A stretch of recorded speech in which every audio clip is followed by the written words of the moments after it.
Hello and welcome back to a very special winter Fifeanory. Tonight I'm going to be reading you a ghost story by Algernon Blackwood.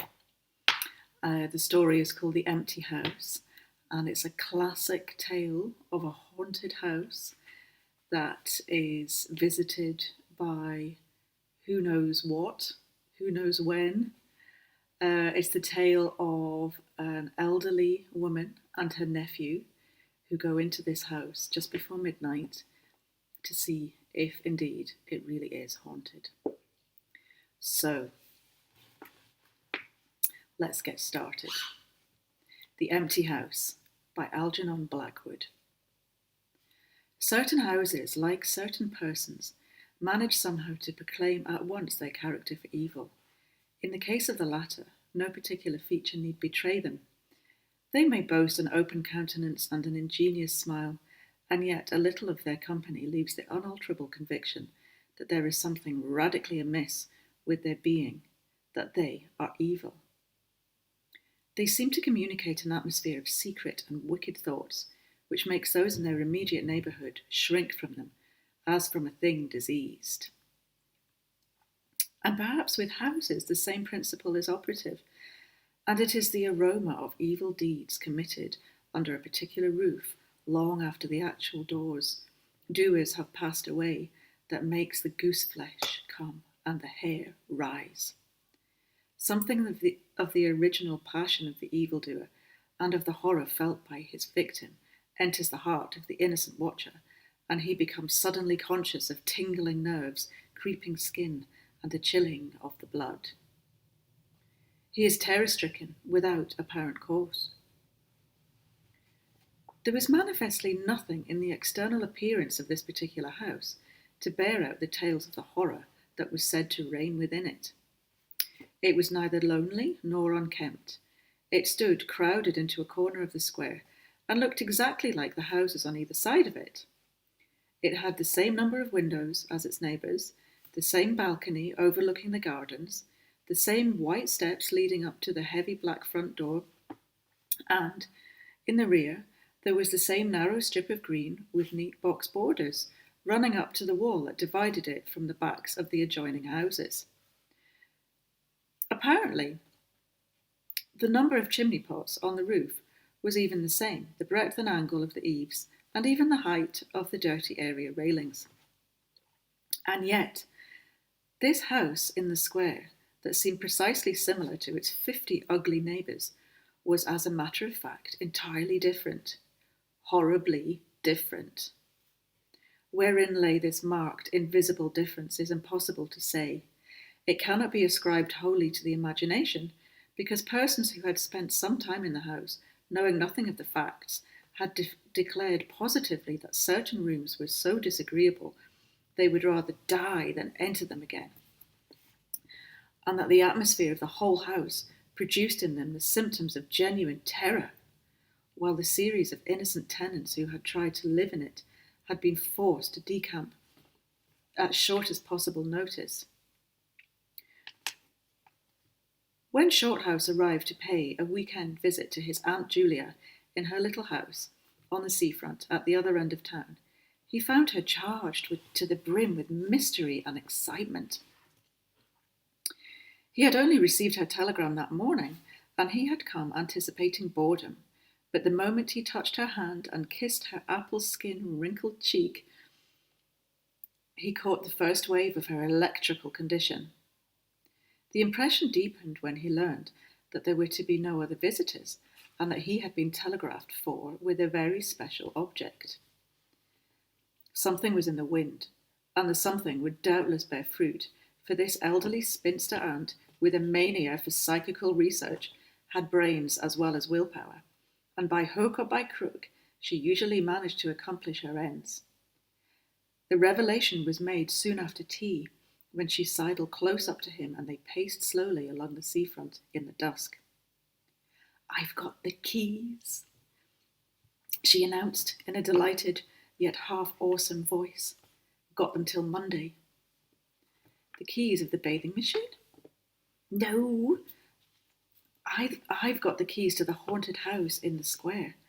I am going there tonight. Shorthouse was conscious of the slightest possible tremor down his back. He dropped his teasing tone.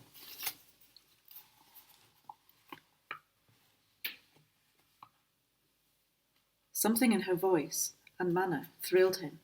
She was in earnest. But you can't go alone, he began. That's why I wired you, she said with decision. He turned to look at her.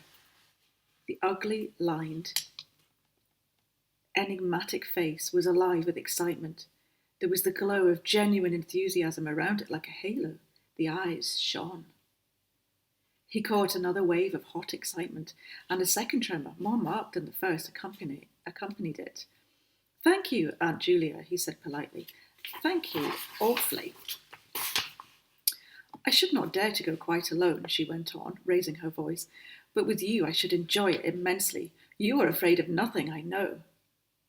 Thanks so much, he said again. Is anything likely to happen? A great deal has happened, she whispered, though it has been most cleverly hushed up. 3 tenants have come and gone in the last few months, and the house is said to be empty for good now. In spite of himself, Shorthouse became interested. His aunt was so very much in earnest. The house is very old indeed, she went on, and the story, an unpleasant one, dates a long way back. It has to do with a murder committed by a jealous stableman who had an affair with a servant in the house. One night he managed to secrete himself in the cellar, and when everyone was asleep, he crept upstairs to the servants' quarters, chased the girl down to the next landing, and before anyone could come to the rescue, threw her body over the banisters into the hall below. And the stableman was caught, I believe, and hanged for murder. But it all happened a century ago, and I've not been able to get more details of the story. Stenhouse now felt his interest thoroughly aroused, and though he was not particularly nervous for himself, he hesitated a little on his aunt's account. On one condition, he said. Nothing will prevent my going, she said firmly, but I may as well hear your condition. That you guarantee your power of self-control if anything really horrible happens.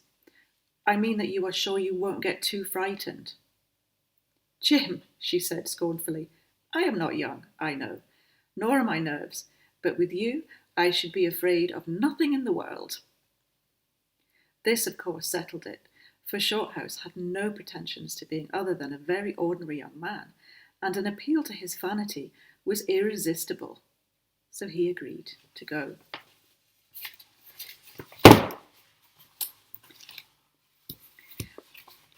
Slowly, they walked along the empty streets of the town. A bright autumn moon silvered in the roofs, casting deep shadows. There was no breath of wind, and the trees in the formal garden by the seafront watched them silently as they passed along. To his aunt's occasional remarks, Shorthouse made no reply, realizing that she was simply surrounding herself with mental buffers, saying ordinary things to prevent herself thinking extraordinary things. Few windows showed lights, and from scarcely a single chimney came smoke or sparks.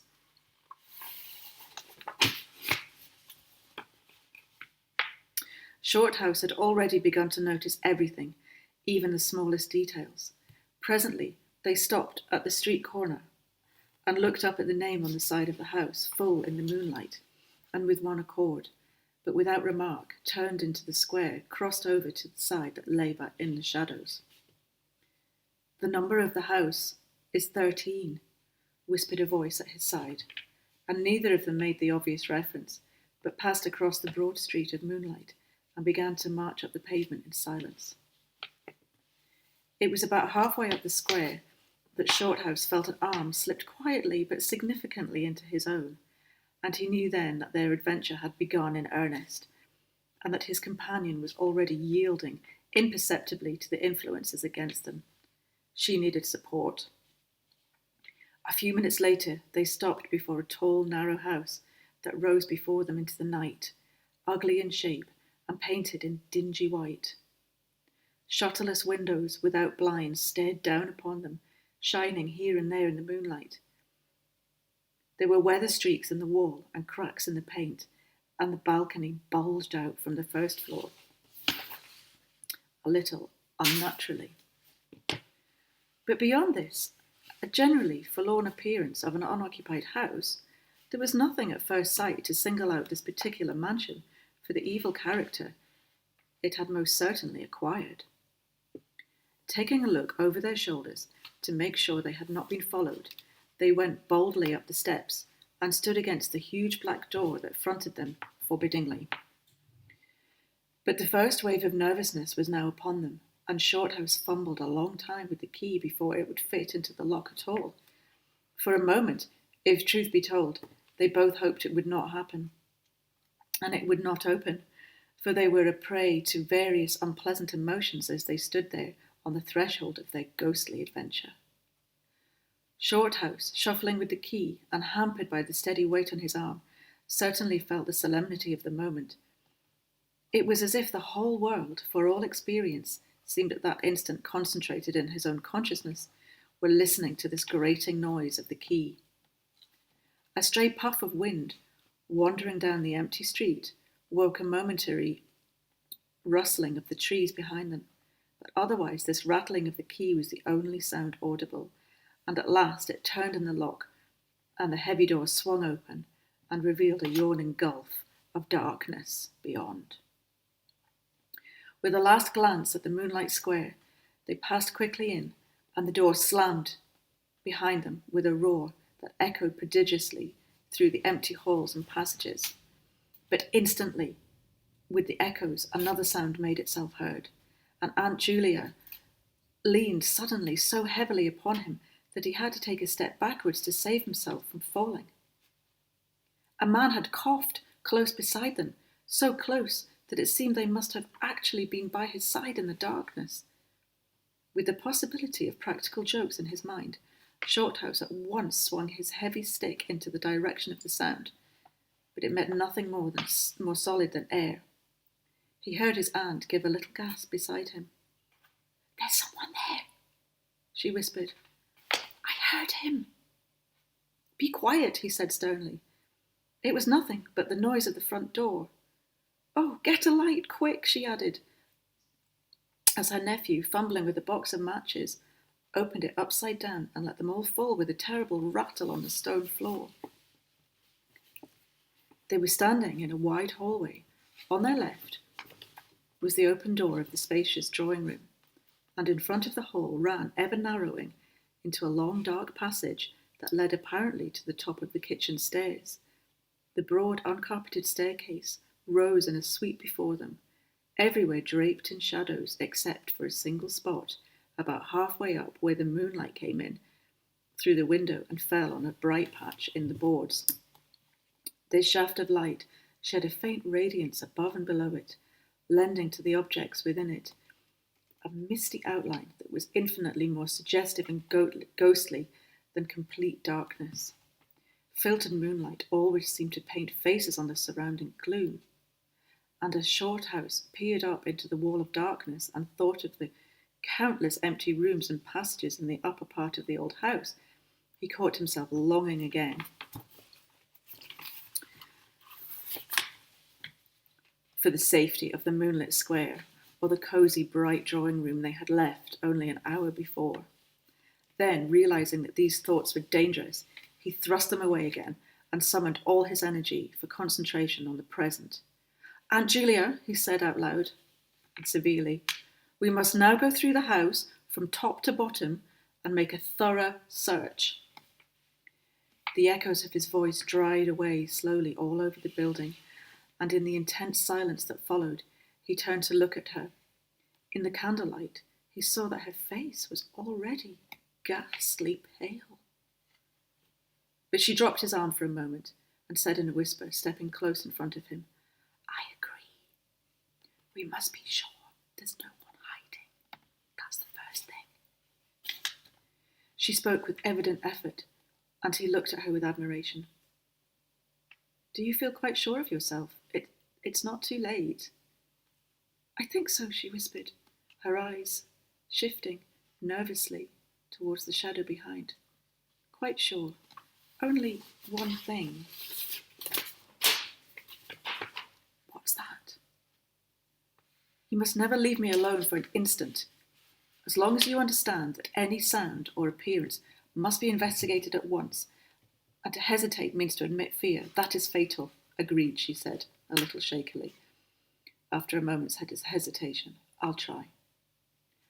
Arm in arm, Shorthouse holding the dripping candle and the stick, while his aunt carried the cloak over her shoulders, figures of utter comedy to all but themselves, they began a systematic search. Stealthily, walking on tiptoe, and shading the candle lest it should betray their presence through the shutterless windows, they went first into the big dining room. There was not a stick of furniture to be seen. Bare walls, ugly mantelpieces, and empty grate stared at them. Everything, they felt, resented their intrusion, watching them, as it were, with veiled eyes. Whispers followed them. Shadows flitted noiselessly to right and left. Something seemed ever at their back, watching, waiting an opportunity to do them injury. The whole dark interior of the old building seemed to become a malignant presence that rose up, warning them to desist and mind their own business.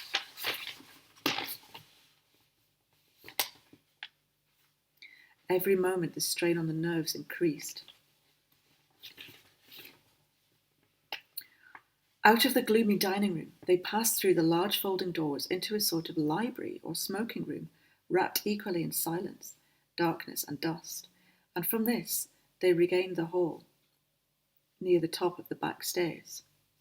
Here a pitch-black tunnel opened before them into the lower regions, and, it must be confessed, they hesitated, but only for a minute. With the worst of the night still to come, it was essential to turn from nothing. Aunt Julia stumbled at the top step of the dark descent, ill-lit by the flickering candle, and even Shorthouse felt at least half a decision go out of his legs. They went a little unsteadily down the stone steps, a cold damp air meeting them in the face, close and malodorous. The kitchen, into which the stairs led along a narrow passage, was large, with a lofty ceiling. Several doors opened out of it, some into cupboards with empty jars still standing on the shelves, and others into horrible little ghostly back offices, each colder and less inviting than the last. Black beetles scurried over the floor, and once, when they knocked against a deal table standing in the corner, something about the size of a cat jumped down with a rush and fled, scampering across the stone floor into the darkness. Everywhere there was a sense of recent occupation, an impression of sadness and gloom. Leaving the main kitchen, they next went towards the scullery. The door was standing ajar, and as they pushed it open to its full extent, Aunt Julia uttered a piercing scream, which she instantly tried to stifle by placing her hand over her mouth. For a second, Shorthouse stood stock still, catching his breath. He felt as if his spine had suddenly become hollow, and someone had filled it with particles of ice. Facing them, directly in their way, between the doorposts, stood the figure of a woman. She had dishevelled hair and wildly staring eyes, and her face was terrified and white as death. She stood there motionless for the space of a single second. Then the candle flickered, and she was gone, utterly gone, and the door framed nothing but empty darkness. "Only the beastly jumping candlelight," he said quickly, in a voice that sounded like someone else's, and was only half under control. "Come on, Aunt, there's nothing here." He dragged her forward, with a clattering of feet and a great appearance of boldness as they went on, but over his body the skin moved as if crawling ants covered it, and he knew by the weight on his arm that he was supplying the force of a locomotion for two. The scullery was cold, bare and empty, more like a large prison cell than anything else. They went round it, tried the door into the yard and the window, but found them all fastened securely. His aunt moved beside him like a person in a dream. Her eyes were tightly shut, and she seemed merely to follow the pressure of his arm. Her courage filled him with amazement. At the same time, he noticed that a certain odd change had come over her face, a change which somehow evaded his power of analysis. "There's nothing here, Auntie," he repeated loudly. "Let's go upstairs and see the rest of the house. Then we'll choose a room to wait up in." She followed him obediently, keeping close to his side, and they locked the kitchen door behind them. It was a relief to get up again. In the hall, there was more light than before, for the moon had travelled a little further down the stairs. Cautiously, they began to go up into the dark vault of the upper house, the boards creaking under their weight. They had not gone up more than a dozen steps when they both simultaneously stopped to listen, looking into each other's eyes with new apprehension across the flickering candle flame. From the room they had left hardly 10 seconds before came the sound of doors quietly closing. It was beyond all question. They heard the booming noise that accompanies the shutting of heavy doors, followed by the sharp catching of the latch. "We must go back and see," said Shorthouse, briefly, in a low tone, and turning to go downstairs again. Somehow she managed to drag after him, her feet catching in her dress, her face livid. When they entered the front drawing room, it was plain that the folding doors had been closed half a minute before. Without hesitation, Stonehouse opened them. He almost expected to see someone facing him in the back room, but only darkness and cold air met him. They went through both rooms, finding nothing unusual. They tried in every way to make the doors close of themselves, but there was not wind enough even to set the candle flame flickering. The doors would not move without strong pressure. All was silent as the grave. Undeniably, the rooms were utterly empty, and the houses utterly still. "It's beginning," whispered a voice at his elbow, which he hardly recognised as his aunt's. Aunt Julia always declared that at this moment she was not actually watching him, but had turned her head towards the inner room, where she fancied she still heard something moving. But at any rate, both positively agreed that there came a sound of rushing feet, heavy and very swift, and in the next instant the candle was out. But to Stenhouse himself had come more than this, and he has always thanked his fortunate stars that it came to him alone and not to his aunt too, for he rose from the stooping position of balancing the candle, and before it was actually extinguished, a face thrust itself forward so close to his own that he could almost have touched it with his lips. It was a face working with passion, a man's face, dark, with thick features and angry, savage eyes. It belonged to a common man, and it was evil in its ordinary, normal expression, no doubt. But as he saw it, alive and intense, aggressive emotion, it was malignant and terrible human countenance. The shadows ran away on all sides before the glare, and his aunt stooped down and groped for the cigar case with the precious candle. Then they discovered that the candle had not been blown out at all. It had been crushed out. The wick was pressed down into the wax, which was flattened as if by a smooth and heavy instrument.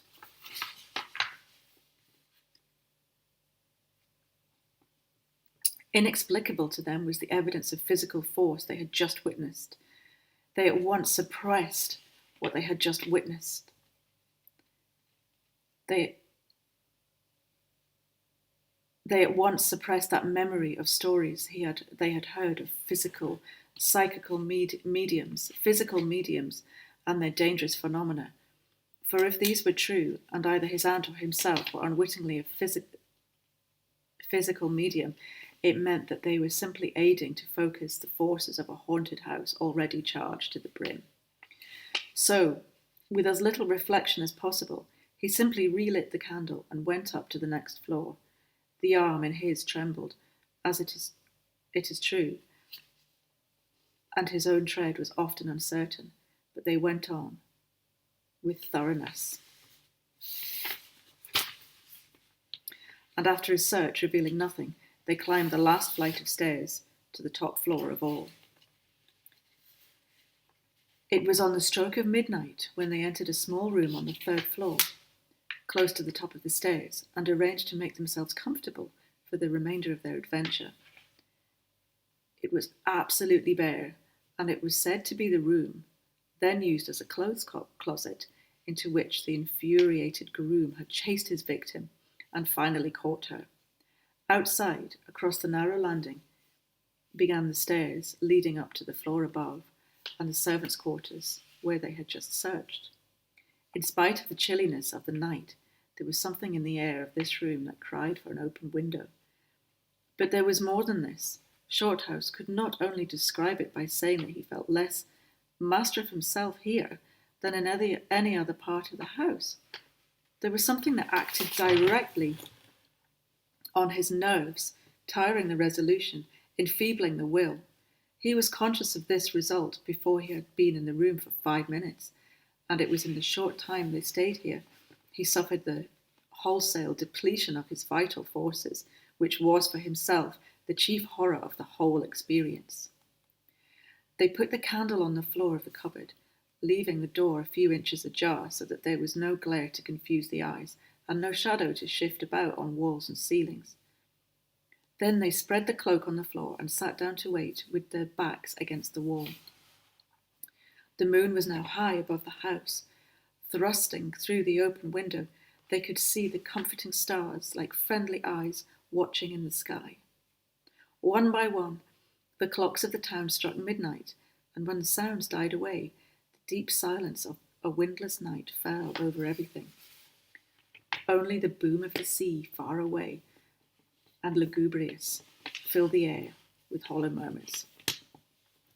Inside the house, the silence became awful, awful, he thought, because any minute now it might be broken by sounds portending terror. The strain of waiting told more and more severely on the nerves.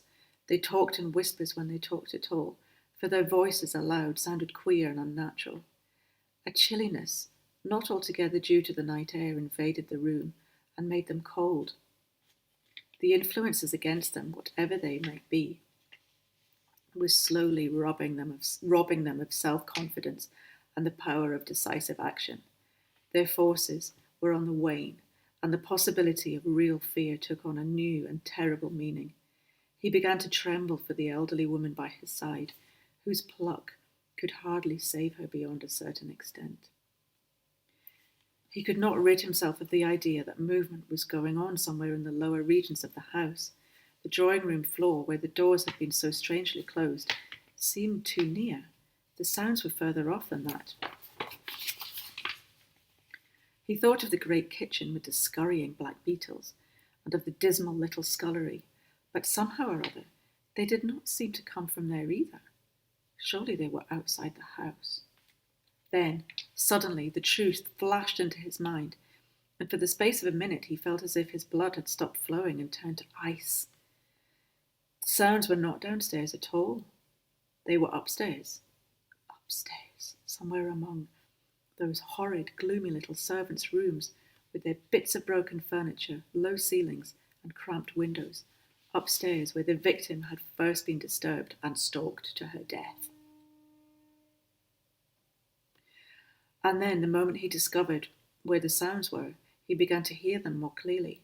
It was the sound of feet moving stealthily along the passage overhead, in and out of the rooms and past the furniture.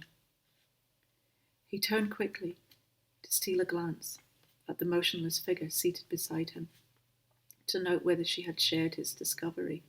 The faint candlelight coming through the crack in the cupboard door threw her strongly marked face into vivid relief against the white of the wall, but it was something else that made him catch his breath and stare again, An extraordinary something had come into her face and seemed to spread over her features like a mask. It smoothed out the deep lines and drew the skin everywhere a little tighter, so that the wrinkles disappeared.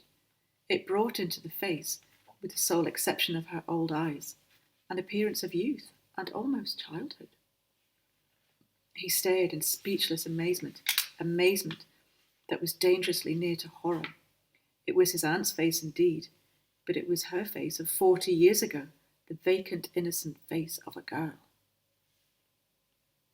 He had heard stories of the strange effect of terror which could wipe a human countenance clean of other emotions, obliterating all previous expressions, but he had never realized that it could be literally true, or could mean anything so simply horrible as what he saw. Yet, when he turned a minute later, his feelings well in hand, he saw to his intense relief another expression. His aunt was smiling, and though the face was deathly white, the awful veil had lifted, and a normal look was returning. "Anything wrong?" was all he could think of to say at that moment, and the answer was eloquent coming from such a woman. "I feel cold and a little frightened," she whispered. He offered to close the window, but she seized hold of him and begged him not to leave her side, even for an instant. "It's upstairs, I know," she whispered, with an odd half-laugh, "but I can't possibly go up." But Shorthouse thought otherwise, knowing that in action lay the best hope of self-control. He took the brandy flask and poured out a glass of neat spirit, stiff enough to help anybody over anything. She swallowed it with a little shiver. His only idea now was to get out of the house before her collapse became inevitable. Upstairs, the sounds were meanwhile becoming louder and closer, accompanied by occasional creaking of the boards. Someone was moving stealthily about, stumbling now and then awkwardly against the furniture. Waiting a few moments to allow the tremendous dose of spirits to produce its effect, and knowing this would last but a short time under the circumstances, Shorthouse then quietly got on his feet, saying in a determined voice, "Now, Aunt Julia, we'll go upstairs and find out what all this noise is about. You must come too. It's what we agreed." He picked up his stick and went into the kitchen, and went into the cupboard for the candle. A limp form rose shakily beside him, breathing hard, and he heard a voice say very faintly something about being ready to come. The woman's courage amazed him. It was so much greater than his own, and as they advanced, holding aloft the dripping candle, some subtle force exhaled from this trembling, white-faced old woman at his side that was the true source of his inspiration. It held something really great that shamed him and gave him the support without which he would have proved far less equal to the occasion. They crossed the dark landing, avoiding with their eyes the deep black space over the banisters. Then they began to mount the narrow staircase to meet the sounds which, minute by minute, grew louder and nearer. About halfway up the stairs, Aunt Julia stumbled, and Shorthouse turned to catch her by the arm. And just as at that moment, there came a terrible crash in the servants' corridor overhead. It was instantly followed by a shrill, agonized scream that was a cry of terror and a cry of help melted into one. Before they could move aside or go down a single step, someone came rushing along the passage overhead, blundering horribly, racing madly at full speed, 3 steps at a time, down the very staircase they had stood. The steps were light and uncertain, but close behind them sounded the heavier tread of another person, and the staircase seemed to shake. Shorthouse and his companion just had time to flatten themselves against the wall when the jumble of flying steps was upon them, and 2 persons, with the slightest possible interval between them, dashed past at full speed. It was a perfect whirlwind of sound breaking in upon the midnight silence of the empty building. The 2 runners, pursuer and pursued, had passed clean through them where they stood, and already with a thud, the boards below had received the first one and then the other. Yet they had seen absolutely nothing. Not a hand, or an arm, or a face, or even a shred of flying clothing. There came a second's pause. Then the first one, the lighter of the two, obviously the pursued one, ran with uncertain footsteps into the little room, which Shorthouse and his aunt had just left. The heavier one followed. There was a sound of scuffling, gasping, and smothered screaming. And then out onto the landing came the step of a single person treading weightily. A dead silence followed for the space of half a minute, and then was heard a rushing sound through the air. It was followed by a dull, crashing thud in the depths of the house below, on the stone floor of the hall. Utter silence reigned after. Nothing moved. The flame of the candle was steady. It had been steady that whole time, and the air had been undisturbed by any movement whatsoever. Palsied with terror, Aunt Julia, without waiting for her companion, began fumbling her way downstairs. She was crying gently to herself, and when Shorthouse put his arm around her and half carried her, he felt that she was trembling like a leaf. He went into the little room and picked up the cloak from the floor, and, arm in arm, walking very slowly, without speaking a word or looking once behind them, they marched down the 3 flights of stairs into the hall.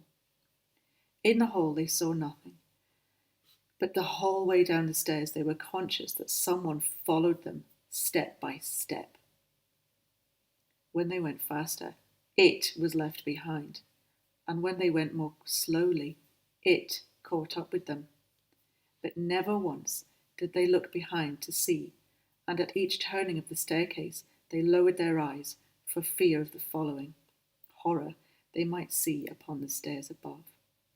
With trembling hands, Shorthouse opened the front door, and they walked out into the moonlight and drew a deep breath of the cool night air blowing in from the sea. And that's the end of our ghost story, which I hope you enjoyed.